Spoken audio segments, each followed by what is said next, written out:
இஸ்ரேலுக்காக யாருமே போராட விரும்பல. நீங்க ஏண்டா போய் இஸ்ரேலுக்காக சண்டை பிடிக்கிறீங்க என்று சொல்லி நேற்றைய தினம் ஒரு வைரல் வீடியோவை நீங்க பார்த்திருப்பீங்க.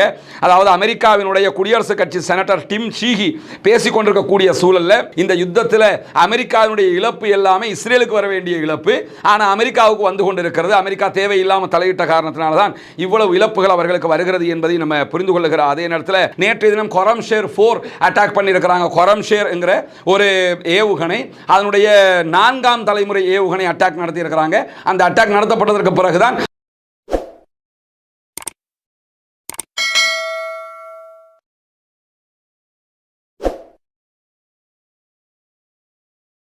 அன்பிற்கினிய சகோதர சகோதரிகளை நம் அனைவர் மீதும் ஏக இறைவனுடைய அமைதியும் கருணையும் உண்டாகட்டமாக என்கிற உயரிய பிரார்த்தனைகளோடு அமெரிக்க இஸ்ரேலிய ஈரான் மீதான தாக்குதல்கள் மிக உச்சமாக நடைபெற்று வருகிறது. ஈரான் மீது மிக கொடுமையான தாக்குதல்களை இஸ்ரேலும் அமெரிக்காவும் நடத்தி வருகிறது.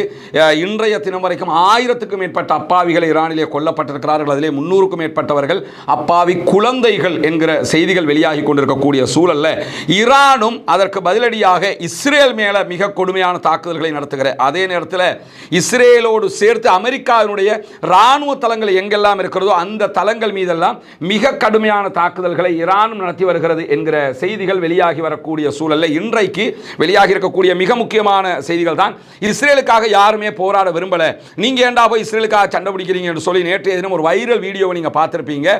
அதாவது அமெரிக்காவினுடைய குடியரசுக் கட்சி செனட்டர் டிம் ஷீஹி பேசிக் கொண்டிருக்கக்கூடிய சூழலில் அங்கிருந்த முன்னாள் ராணுவ அதிகாரி ஒருவர் எழுந்து சப்தம் போட்டு அமெரிக்கா எதுக்குடா போய் இஸ்ரேலோட சண்டை பிடிக்கிறீங்க, நாங்கள் அமெரிக்காக்காரங்க யாராவது சொன்னமா இஸ்ரேலுக்காக போய் ஈரானோட சண்டை பிடிக்க சொல்லி, ஏன் ஈரானை நீங்க அழிக்க பார்க்குறீங்கன்னு சொல்லிட்டு பாலஸ்தீனத்தில் நீங்க செஞ்சது போதாதான்னு ஃப்ரீ பாலஸ்டைன் என்று அவர் கத்தும் போதெல்லாம் அவரை இழுத்துக்கிட்டு போய் அவருடைய கையையும் உடைத்திருக்கிறார்கள் என்கிற செய்திகள் வெளியாகி இருக்கிறது. எனவே அமெரிக்கா முழுவதுமே இந்த எதிர்ப்பலைகள் மீண்டும் ஆரம்பித்திருக்கிறது. ஏற்கனவே இஸ்ரேலா யாரு ஜியோனிஸ்டா யாருங்கிறது எல்லா மக்களுக்குமே தெரிய வந்துருச்சு. இப்பொழுதும் அது தெரிய வரப்போகிறது இந்த யுத்தத்தின் மூலமாக என்பதையும் புரிந்து கொள்ள முடிகிறது. இந்த சம்பவம் எவ்வளவு பெரிய தாக்கம்னா அமெரிக்கா டொனால்ட் ட்ரம்ப் கேட்கிறாங்க, அமெரிக்க மக்கள் இந்த யுத்தத்துக்கு விருப்பம் இல்லையாம் என்னும்போது யார் சொன்னா, எல்லாருமே விரும்பி தான் நாங்கள் பண்ணிக்கிட்டு இருக்கிறோம் அப்படின்னு சொல்லி அந்த வளம மாறி ஒரு உருட்டை உருட்டி இருக்கிறாரு. அமெரிக்காவுக்குள்ள எடுக்கக்கூடிய கருத்து கணிப்புகள் எல்லாமே இஸ்ரேலுக்கு எதிரான கருத்து கணிப்புகளாக, இந்த யுத்தத்திற்கு எதிரான கருத்து கணிப்புகளாக மாறி இருப்பதையும் நம்ம புரிந்து கொள்ள முடியும். இப்படியான சூழல் தான் இன்றைக்கு வெளியாகி இருக்கக்கூடிய ஒரு முக்கியமான செய்தி பிரகாரம் இன்றைக்கு காலையிலேயே பஹ்ரைனுடைய தலைநகர் மனாமா பகுதிகளில் இருக்கக்கூடிய இஸ்ரேலிய தூதரகத்தை இலக்கு வைத்து இன்றைக்கு ஈரான் மிக கடுமையான தாக்குதல்களை நடத்தி இருக்கிறது. பஹ்ரைனுடைய தலைநகரில் இருக்கக்கூடிய இஸ்ரேலிய தூதுவராலயம் தாக்குதலுக்குள்ளாகி இருக்கிற அதே நேரம் சவுதி அரேபியா மேலே ஏவப்பட்ட 3 ட்ரோன்களை சவுதி அரேபியா தடுத்து நிறுத்தி இருக்கிறது என்கிற செய்திகளையும் இன்றைக்கு சவுதி அரேபியா வெளியிட்டிருக்கிறது. பஹ்ரைனுடைய தலைநகர் மனாமா பகுதிகளில் இரவு முழுவதும் தாக்குதல்களை நடத்திய ஈரானுடைய ஏவுகணைகள் நகரத்தில் இருக்கக்கூடிய ஃபைனான்சியல் ஹார்பர் டவர்ஸ் வணிக வளாகத்தில் தான் இஸ்ரேலிய தூதுவராலயம் இருந்தது.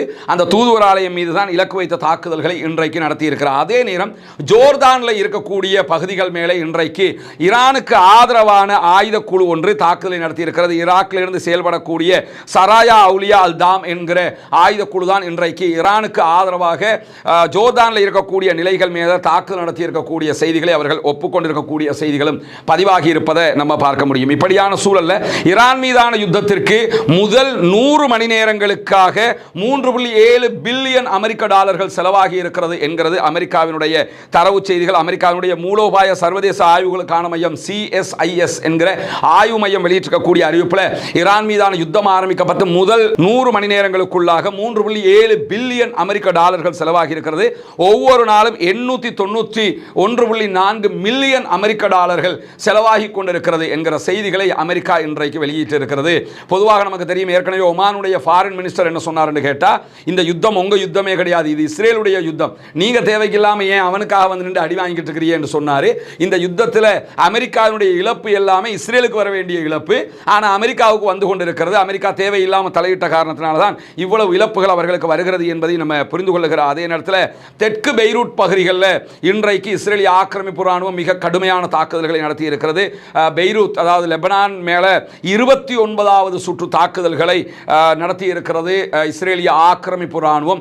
ஆல்ரெடி அவங்க யுத்த நிறுத்த மீறல்களை செய்து வரக்கூடிய சூழலில் தற்போது அவர்களுக்கு எதிராக அங்கே இருக்கக்கூடிய ஹிஸ்புல்லாக்கள் மிக கடுமையான தாக்குதல்களை நடத்த ஆரம்பித்திருக்கிறார்கள். தொடர்ந்து அடி வாங்க முடியாது, எனவே நாங்கள் திருப்பி அடிக்கிறோம் என்று சொல்லி அவங்க அட்டாக் பண்ண ஆரம்பிச்சிட்டாங்க. மிக முக்கியமான தாக்குதல்கள் இஸ்ரேல் மேலே ஹிஸ்புல்லாக்கள் சார்பாக நடத்தப்படக்கூடிய சூழலில் தான் பெய்ரூத் மேலே மிக கொடுமையான தாக்குதல்களை இஸ்ரேல் நடத்தி இருக்கிறது. இப்படியான சூழலில் அமெரிக்க இஸ்ரேலிய தாக்குதல்களால் ஈரானில் இதுவரைக்கும் 3000க்கு மேற்பட்ட வீடுகள் சேதமடைந்திருக்கிறது, பொதுமக்களுடைய வீடுகள் என்று ரெட் கிரசன்ட் சொசைட்டி வெளியிட்டிருக்கக்கூடிய செய்தியை நம்ம பார்க்க முடிகிறது. அதே நேரத்தில் 3643 பொதுமக்களுக்கான தளங்கள் சேதமடைந்திருக்கிறது என்றும் ரெட் கிரசன்ட் சொசைட்டி சொல்லுகிறார். அதே நேரம் 528 வணிக வளாகங்களும் 14 மருத்துவமனைகளும் 9 ரெட் கிரசன்ட் சொசைட்டியினுடைய அலுவலகங்களும் பாதிக்கப்பட்டிருக்கிறது, தாக்குதலுக்கு உள்ளாகி இருக்கிறது. பெரும்பாலான இலக்குகள் இஸ்ரேலும் அமெரிக்காவும் பொதுமக்களை நோக்கித்தான் நடத்துகிறது என்கிறது ரெட் கிரசன்ட் சொசைட்டி.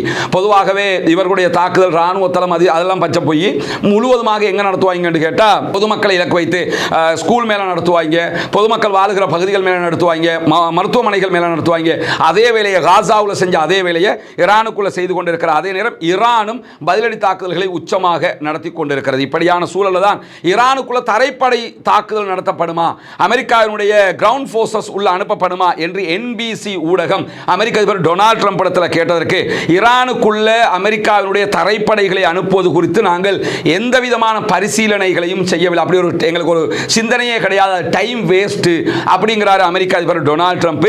என்ன அதுக்கு ஒரு காரணம் சொல்றாரு, ஈரான் எல்லாத்தையுமே இழந்துட்டாங்க, அவங்களோட கடற்படை மொத்தமாக நாங்கள் அழிச்சிட்டோம், அதே போன்று அவர்கள்ட்ட எதெல்லாம் இழக்கணுமோ எல்லாத்தையுமே அவங்க இழந்துட்டாங்க, அவ்வளவு அடி கொடுத்துட்டோம் அப்படிங்கிறாரு. அவ்வளவு அடி கொடுத்திருந்தா இப்ப ஈரான்ல ஆட்சி மாற்றம் வந்து ஈரானை கையிலே எடுத்து விட்டோம், எல்லாம் முடிஞ்சு போச்சுன்னு அமெரிக்கா சொல்லியிருக்கணுமா இல்லையா, இஸ்ரேல் சொல்லியிருக்கணுமா இல்லையா? ஏன்னா அதை புரிஞ்சுக்கிறீங்க, அமெரிக்க அதிபர் குடிகாரம் பேச்சு விடிஞ்சா போச்சும் பாய்க்க, அமெரிக்க அதிபருடைய பேச்சு அடுத்த நிமிஷமே போச்சு. இந்த மாதிரி ஒரு பேச்சு சும்மா பேசிக்கிட்டு இருப்பாப்ல இருந்தாலே குடிகாரனை விட ரொம்ப கேவலமாக பேசக்கூடிய ஒரு ஆளுங்கிறத நம்ம இந்த கடந்த கால பேச்சுவார்த்தைகளை நம்ம பார்த்துருக்கிறோம். என்னன்னா இப்போ இவருக்கும் தமிழ்நாட்டில் இருக்கக்கூடிய எச் ராஜாவுக்கும் தான் போட்டி உளர்றதுல. நீ கூடுதலாக உளர்றியா, நான் கூடுதலாக உளர்றேனா? ஏன்னா சில பேருக்கு இதை பார்த்துக்க, ஈரான் ஜெயிக்குதுன்னு சொன்னாலே சில பேருக்கு சொரிச்சல் வந்துடுது. என்னன்னு கேட்டால் அது எப்படி ஈரான் ஜெயிக்குது, ஜெயிக்கிறவனு தானே சொல்ல முடியும். அவன் நாட்டுக்குள்ள கடுமையான தாக்குதலை இஸ்ரேலும் அமெரிக்காவும் நடத்துது, அதை நாங்கள் மறுக்கவே இல்லை. ஆனால் தொடர்ந்து எல்லா இலக்குகளையும் அடிச்சுக்கிட்டு இருக்கானா இல்லை, தோத்து போனவன் அடிப்பானா? தோத்து போகலைங்கிறதுனால தான் அடிக்கிறான். அதையும் நம்ம புரிஞ்சுக்கணுமா இல்லையா? இப்படியான சூழல் தான் அமெரிக்க அதிபர் டொனால்ட் ட்ரம்ப் எக்ஸ்ட்ரா என்ன கேட்குறாங்கன்னா, ஈரானுக்குள்ள வெளிநாட்டு படைகளை அனுப்புவது அப்படி வருகிற படைகளுக்கு மரணப்படுகொலியாக இருக்கும் என்று சொல்லி அப்பாஸ் ஆராய்ச்சி ஈரானுடைய ஃபாரின் மினிஸ்டர் சொல்கிறாரு. அதை பற்றி உங்களோட கருத்து என்ன கேட்கும்போது அதெல்லாம் அவர் சொல்கிற பேச்செல்லாம் சும்மா வேஸ்ட் பேச்சு, அதெல்லாம் நீங்கள் கணக்கில் எடுக்க தேவையில்லைங்கிறாரு. கணக்கில் எடுக்க தேவையில்லை, உள்ளே போனால் தெரியும். அவனுக்கு தரைப்படை அனுப்ப மாட்டோம்னா எதுக்கு குர்துகள் அனுப்புறதுக்கு ட்ரை பண்ணுற? ஈராக்கில் இருக்கக்கூடிய குர்துகள் என்று ஒரு இனக்குழு இருக்கிறாங்க, அவங்கள்ட்ட ஆயுதத்தை கொடுத்து நீ உள்ள போங்கிறான். ஏன்னா அமெரிக்க ராணுவத்தை உள்ள அனுப்பினா துவம்சம் பண்ணிடுவான்னு தெரியும், தாக்கு பிடிக்க முடியாதுன்னு தெரியும். ஏற்கனவே ஈராக்கில் பட்டுட்டாங்க, ஆப்கானில் பட்டுட்டாங்க. அதனால இப்போ என்ன செய்ய பார்க்குறான்னா குர்துகளை உள்ள அனுப்ப பார்க்குறான். தரைப்படை அனுப்ப மாட்டோம்னா அவனையும் அனுப்பாம இரு. அப்போ என்ன அர்த்தம் கேட்டால் நம்ம போனால் செத்துருவோம், அவனை அனுப்பிவிடுவோம் காசை கொடுத்து சாகுன்னு சொல்லி.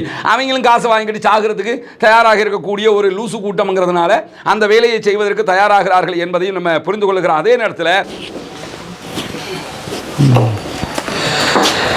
இதெல்லாம் பார்த்திங்கன்னா அவங்க அவங்களுடைய கிச்சனில் தான் நம்ம நிற்கிறோம். இது யானை வரக்கூடிய ஒரு பகுதி.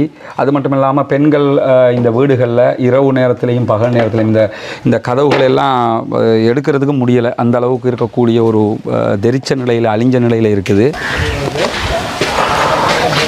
புனிதமிக்க ரமலானுடைய மாதத்தில் இலங்கையினுடைய பொத்துவில் பகுதிகளில் இருக்கக்கூடிய சர்வோதயபுரம் ஹிஜ்ரத் நகர் என்கிற பகுதிகளில் வீட்டு திட்டம் ஒன்றை நடைமுறைப்படுத்துவதற்கான ஒரு முயற்சியை நீங்கள் அறிஞ்சிருப்பீங்க. புனிதமிக்க இஸ்லாமிய மார்க்கத்தை ஏற்றுக்கொண்டிருக்கக்கூடிய சகோதரர்கள் அவங்க படுகிற கஷ்டங்கள் இங்கே நம்ம பார்த்தோம்னா வாழ்வதற்கான ஒரு சூழலே இங்கே கிடையாது என்பதுதான் யதார்த்தமான உண்மையாக இருக்கிறது. ஏன்னா ஆரி காலம் ஏதோ ஒரு வகையில் அவங்களுக்கு தண்ணீர் கிடைச்சிருது, குளங்கள்லாம் அங்கே எடுத்துடுறாங்க. இதே கோடை காலம்னு வந்து இப்போ நம்ம வந்திருக்கிறது கோடை காலம், கடுமையான வெயில், பாலைவனத்துக்கு நிகரான வெயில் அடிக்கக்கூடிய ஒரு காலகட்டம் இது. இந்த காலகட்டங்களில் வாரத்தில் ஒரு முறை தான் தண்ணீர் வரும் அவங்களுக்கு. அதுல இருந்து அவங்க தண்ணி எடுத்து ஒரு வாரத்துக்கான தண்ணி அவங்க குடிக்கிறதுக்கு எடுத்துக்கிறணும், மற்ற தேவைகளுக்கு வெளியில இருந்து அவங்க தனியாக எடுத்துக்கிற வேண்டி இருக்கிறது.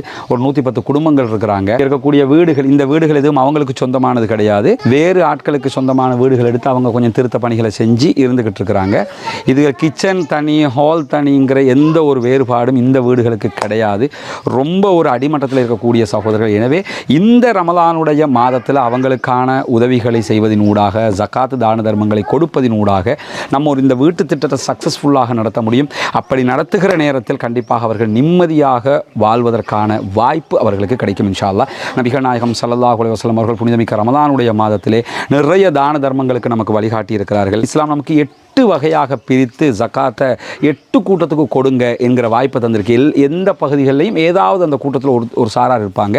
அதுலேயும் நமக்கு கிடைத்திருக்கக்கூடிய ஒரு வாய்ப்பு என்னென்னு கேட்டால், முஅல்லஃபத்துல் குலூப், உள்ளங்கள் ஈர்க்கப்படுகிற இந்த இஸ்லாத்தை நோக்கி வருகிற சகோதரர்களுக்கான ஒரு வாய்ப்பாக இது அமைந்திருக்கிறது. இந்த பகுதிகளுக்கு வந்து நேரடியாக இந்த ப்ராஜெக்ட்டுக்கு உதவணும் என்று யாராவது நினச்சிங்கன்னு சொன்னால் அவங்களையும் அழைத்து கொண்டு வருவதற்கு நம்ம தயாராக இருக்கிறோம். வந்து நீங்கள் பார்க்க முடியும் என்ன நிலைமையில் இந்த ஏரியா இருக்குதுன்னு சொல்லி உதவி செய்யக்கூடிய சகோதரர் முன்னால் தெரிகிற நம்முடைய தொலைபேசி மற்றும் வாட்ஸ்அப் இலக்கத்துக்கு தொடர்பு கொள்ள முடியும். அதே போன்று நம்முடைய அக்கௌண்ட் நம்பரும் உங்களுக்கு முன்னால் காட்சிப்படுத்தப்படுகிறது. ஜக்காத் நிதிகளை இன்றைய அந்த மக்களுக்காக ஒதுக்குவதற்கான ஒரு முயற்சியை மேற்கொள்ளுங்கள். கணவர் என்னமா பண்ணுறாரு? கூலி வேலை செய்கிறாங்களா? நீங்கள் வீட்டில் இருக்கிறீங்க? பிள்ளைகள் எத்தனை? 2 பேர். அப்போ என்ன வாழ்வாதாரத்துக்கு வேறு என்ன பண்ணுவீங்க? தண்ணி மிஷினில் கொண்டு வந்து தாரேன். ஒரு கிழமைக்கு ஒரு தரம் வரும். சரி, அதுதான் யூஸ் பண்ணணும். எவ்வளோ தருவாங்க? ஒரு குடும்பத்துக்கு 3 பூலி 4 பூலி. நாங்கள் குளிக்கிறதுக்கெல்லாம் காட்டு பகுதியில் ஒரு கிணறு இருக்கு, அந்த கிணத்துக்கு போகிறோம் குளிக்கிறதுக்கு. அது இங்கேருந்து எவ்வளோ தூரம் இருக்கும்? எவ்வளோ தூரம் இருக்குன்னு தலைவர்? 1 கிலோமீட்டர் இருக்கும். அங்கே போய் தண்ணி எடுத்துகிட்டு வரணும். குளிச்சுட்டு வருவாங்க. இனி தண்ணிகள் தட்டுப்பாடங்களுக்கு குடிப்பானைக்கு அவங்க சார தண்ணி காணும். அம்மா உங்கள் வீட்டை கொஞ்சம் பார்க்கலாமா? நான் வரவா உள்ள? ஓ, இதெல்லாம் எங்களோட வசதிக்கு ஏற்ற மாதிரி கூலி தொழில் செஞ்சு இந்த கை மரங்களை வாங்கி போட்டுருக்கிறோம் நாங்கள். ஓ, நீங்கள் எப்போ அவங்க வீட்டை கேட்குறாங்களோ அப்போ கொடுத்துட்டு போயிடணும். ஓ, அது வாங்க.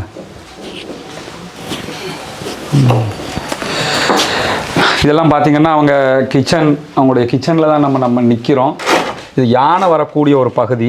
அது மட்டும் இல்லாமல் பெண்கள் இந்த வீடுகளில் இரவு நேரத்துலையும் பகல் நேரத்துலையும் இந்த கதவுகள் எல்லாம் எடுக்கிறதுக்கு முடியலை. அந்த அளவுக்கு இருக்கக்கூடிய ஒரு தெரிச்ச நிலையில், அழிஞ்ச நிலையில் இருக்குது. இதுதான் அவங்க சமையல் கட்டு. இதெல்லாம் அந்த காலகட்டத்தில் ஒரு 20 வருஷத்துக்கு முன்னாடி எங்கள் ஊர்களெல்லாம் இப்படி இருந்தது. ஆனால் இப்போ அப்படி கிடையாது. இந்த சமையல் கட்டில் தான் அவங்க அந்த வேலைகளை பார்க்குறாங்க.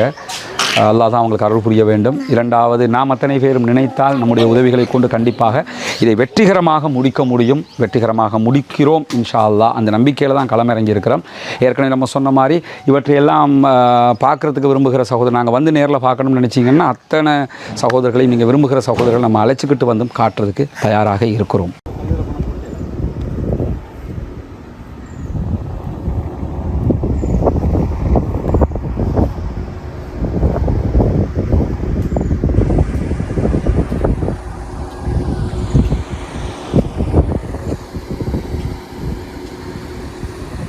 புனிதமிக்க ரமலானுடைய மாதத்தில் தற்போது நம்ம இஸ்லாத்தை ஏற்றுக்கொண்ட சகோதரர்களுக்கான 14 வீடுகள் கட்டுகிற பணியில் 5 வீடுகளை கட்டியிருக்கிறோங்கிறது உங்களுக்கு தெரியும். கட்டி அவங்கள்ட்ட ஒப்படைச்சிட்டோம். மீதி 9 வீடுகளுக்கான வேலைகளை ஆரம்பிச்சிருக்கிறோம். எனவே இந்த புனிதமிக்க ரமலானுடைய மாதத்தில் இஸ்லாத்தை ஏற்றுக்கொண்ட சகோதரர்களுக்காக ஜக்காத்தில் இருந்து ஒரு போர்ஷன் நம்ம கொடுக்க முடியும். அவர்களுக்கு கடமையாக இருக்கிறது கொடுப்பது. எனவே அந்த உதவியை தாராளமாக செய்து வழங்குங்கள். இன்னும் சொல்லப்போனால் அந்த சகோதரர்களுக்கு நீங்கள் ஜக்காத்தில் இஸ்லாத்தை ஏற்றுக்கொண்டவர்களுக்குரிய பங்காகவும் அவர்களுக்கு உதவ முடியும். மிஸ்கீன்களுக்குரிய பங்காகவும் உதவ முடியும். ஃபக்கீர்களுக்குரிய பங்காகவும் அவர்களுக்கு உதவ முடியும். இந்த 3 கேட்டகரிக்குள்ளேயும் வரக்கூடிய மக்களாகத்தான் அவங்க இருக்கிறாங்க. எனவே உங்களால் முடிந்த உதவிகளை, தான தர்மங்களை இதற்காக வாரி வழங்குமாறு அன்பாக கேட்டுக்கொள்கிறேன். நம்ம ஆரம்பிச்சிருக்கக்கூடிய இந்த பணி நம்ம தான் முடிக்கணுங்கிற வகையில் உங்களால் எவ்வளவு முடியுமோ அவ்வளவு உதவிகளை இதற்காக வாரி வழங்குங்கள். நாளை மறுமையிலே நிரப்பமான கூலிகளை பெற்றுக்கொள்ளுங்கள். ஈரானை எல்லாத்தையும் அழிச்சிட்டோம், கடற்படை அழிச்சிட்டோம் அப்படின்லாம் சொல்கிறார்களே. ஐஆர்ஜிசி ஒரு அறிவிப்பு கொடுத்துருக்கிறான். ஐஆர்ஜிசியினுடைய அறிவிப்பில், ஈரானுடைய புரட்சிகர காவலர் பிரிவினுடைய அறிவிப்பில் என்ன சொல்கிறாங்கன்னு கேட்டால், நீண்ட காலம் ஒரு நீண்ட நெடிய யுத்தத்தை எதிர்கொள்வதற்கு நாங்கள் எப்பொழுதுமே தயாராக இருக்கிறோம். ஈரான் ஒரு நீண்ட போருக்கு தயாராகவே இருக்கிறது. மோதலில் இதுவரைக்கும் பயன்படுத்தப்படாத மேம்பட்ட பல ஆயுதங்களை அறிமுகப்படுத்த இருக்கிறோம். இதுவரைக்குமே நாங்கள் யூஸ் பண்ணாத வெப்பன் இருக்குது. புதிய வெப்பன், யூஸ் பண்ணாத வெப்பன்னா புதுசாக யாருக்குமே தெரியும் எங்கிட்ட இந்த ஆயுதம் இருக்குதுன்னு சொல்லி அந்த மாதிரி ஆயுதங்களை எல்லாம் நாங்கள் அறிமுகப்படுத்த இருக்கிறோம் என்று சொல்லக்கூடிய ஐஆர்ஜிசியினுடைய செய்தி தொடர்பாளர், ஈரானுடைய புதிய முயற்சிகள், ஆயுதங்கள் வந்து கொண்டிருக்கின்றன, அதை வைத்தெல்லாம் நாங்கள் தாக்குதல் நடத்துவோம். நாங்கள் தாக்கும் போது அவங்களுக்கு தெரியும் இப்படியான ஆயுதங்கள் எல்லாம் எங்கள்கிட்ட இருக்குதா என்று சொல்லி சொல்றாங்க. அது உண்மையும் கூட. என்னன்னா, நேற்றைய தினம் கொரம்ஷேர் 4 அட்டாக் பண்ணியிருக்கிறாங்க. கொரம்ஷேர் என்கிற ஒரு ஏவுகணை, அதனுடைய 4ஆம் தலைமுறை ஏவுகணை அட்டாக் நடத்தி இருக்கிறாங்க.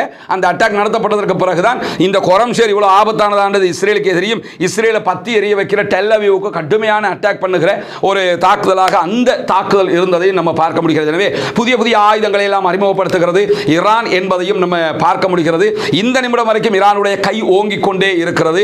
ஈரான் ஆக்கிரமிப்பாளர்களை எதிர்த்து நிற்கிறது என்பதை நாம் துல்லியமாக புரிந்து கொள்ள முடியும். பொறுத்திருந்து பார்ப்போம் என்னவெல்லாம் நடக்கிறது என்பதை. ஆக்கிரமிப்பாளர்கள் பின்வாங்க வேண்டும், ஆக்கிரமிப்புகள் நிறுத்தப்பட வேண்டும், யுத்தங்கள் நிறுத்தப்பட வேண்டும், சண்டைகள் நிறுத்தப்பட வேண்டும், சமாதானம் தலைத்தோங்க வேண்டும், ஈரான் மீதான ஆக்கிரமிப்பு நிறுத்தப்பட வேண்டும், மத்திய கிழக்கு அமைதி பெற வேண்டும், மத்திய கிழக்கிலே தாக்குதல்கள் நிறுத்தப்பட்ட அமைதி பூங்காவாக மத்திய கிழக்கு முழு உலகம் மாற வேண்டும் என்கிற உயரிய பிரார்த்தனைகளோடு ஆக்கிரமிப்பாளர்களுக்கு எதிராக எப்போதும் ஜனநாயக ரீதியாக குரல் எழுப்புவோமாக. புனிதமிக்க ரமதானுடைய மாதத்திலே ஆக்கிரமிப்பாளர்களுக்கு எதிராக பிரார்த்தனை செய்வோமாக என்கிற கோரிக்கைகளோடு முடித்துக் கொள்கிறேன். வாஹிர் தஅவானா அல்ஹம்துலில்லாஹி ரப்பில் ஆலமீன்.